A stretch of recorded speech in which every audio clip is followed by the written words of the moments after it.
आंवल्या नवमी के दिन कि शंकर भगवान भूत भावन भूतेश्वर जब भगवान आंवला नवमी के दिन श्री हरि नारायण आंवले के वृक्ष की पत्तियों पर शयन करेंगे और भगवान शंकर उनका अनुमोदन करेंगे, तब श्री हनुमान जी महाराज उनसे विनती करने के लिए पधारते हैं। 33 कौटी देवता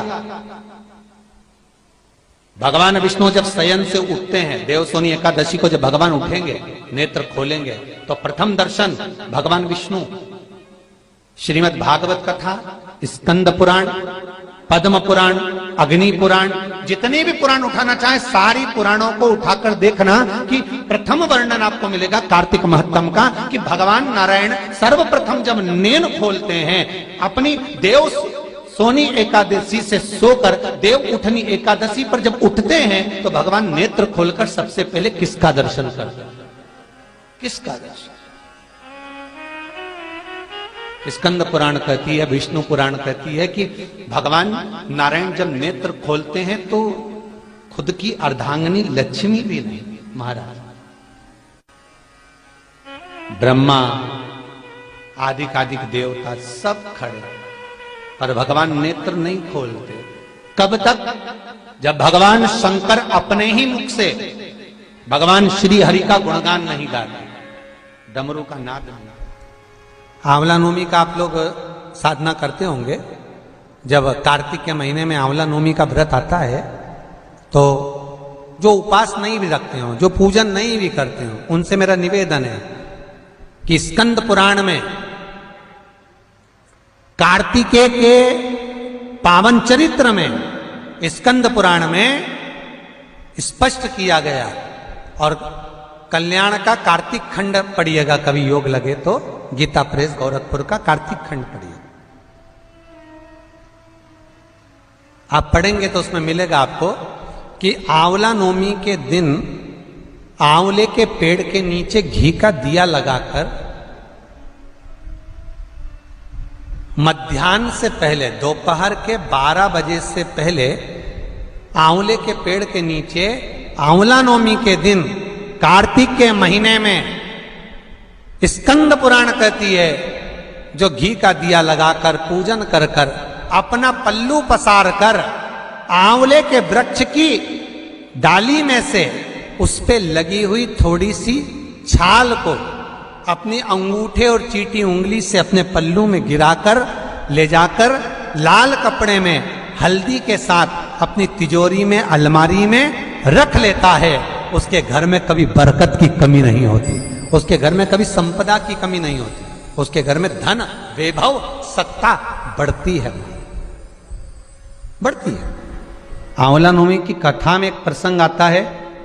आंवला नवमी का पूजन आपको करना आता है, व्रत करने वाली माताएं व्रत करती है, आंवले के पेड़ के नीचे जाकर पूजन करना, भोजन करना, आंवले का वृक्ष की छाया में बैठना, उस दिन किसी को अपशब्द ना कहना, आंवले की पूजन कर कर अपनी झोली को पसार कर चीटी उंगली और अंगूठे से आंवले की छाल को थोड़ा सा पल्लू में गिरा लेना, उस छाल को ले जाकर अपनी बरकत में, अपनी अलमारी में, अपनी तिजोरी में रख देना। यह आंवला नवमी की पूजन का विधान है, संपदा के। एक बहुत अच्छा समय रात्रि के 9:15 का एक समय होता है।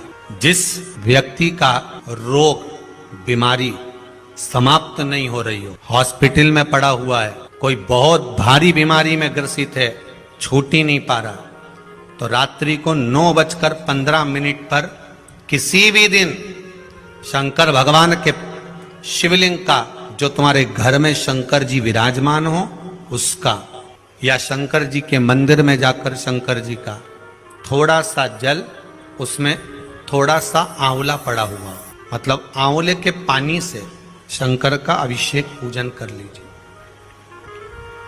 उसका नाम लेकर कर लो जो रोग से ग्रसित हो। 1 दिन 2 दिन 3 दिन करोगे, वो हॉस्पिटल से छुट्टी करके आ जाएगा, उसका रोग समाप्त हो। आंवले के वृक्ष के नीचे, स्कंद पुराण में भी है, कार्तिक महीने में आंवला नवमी पर आंवले के वृक्ष के नीचे भोजन करने से संपदा बढ़ती है। इसलिए आंवला नवमी पर लोग आंवले के पेड़ की पूजन करने जाते हैं तो वहां गोट भी करते हैं। बोलो सही है कि गलत है? वहां लोग टिफिन लेके जाते थे, पहले भोजन करते थे आंवला नवमी पर, आंवले के वृक्ष के नीचे भोजन करने पर संपदा बढ़ती। आंवला नवमी का दिन कार्तिक में पड़ती आंवला नवमी, ठीक है। जगत गुरु शंकराचार्य जी कह रहे हैं, मां तू कृपा कर दे। मां कहती है इसने कभी दान नहीं करा, पुण्य नहीं करा, सत्कर्म नहीं करा, तुम्हें कैसे दान दूं? दान का फल दान।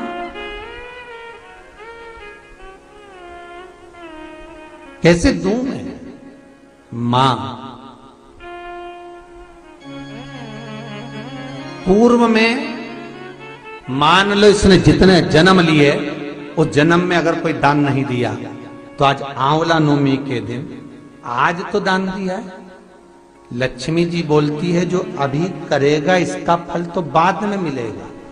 जगत गुरु शंकराचार्य जी कहते हैं, मां मैं आपसे केवल इतना सा मांगना चाहता हूं, इस कली काल में आप मुझे वर दे दो कि एक दिन ऐसा हो आंवला नवमी का जिस दिन जो दिया जाता है उसका फल जीते जी ही मिल जाए। बस इतनी कृपा कर। जगत गुरु शंकराचार्य जी के शब्द देखिए।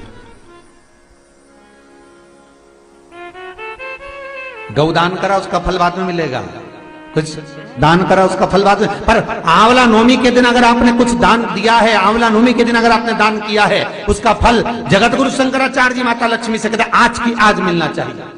उसका फल हमें इसी पृथ्वी पर रहते रहते इस साह शरीर में। हर हर महादेव। श्री शिवाय नमस्तुभ्यम, श्री शिवाय नमस्तुभ्यम, श्री शिवाय नमस्तुभ्यम, श्री शिवाय नमस्तुभ्यम, श्री शिवाय नमस्तुभ्यम।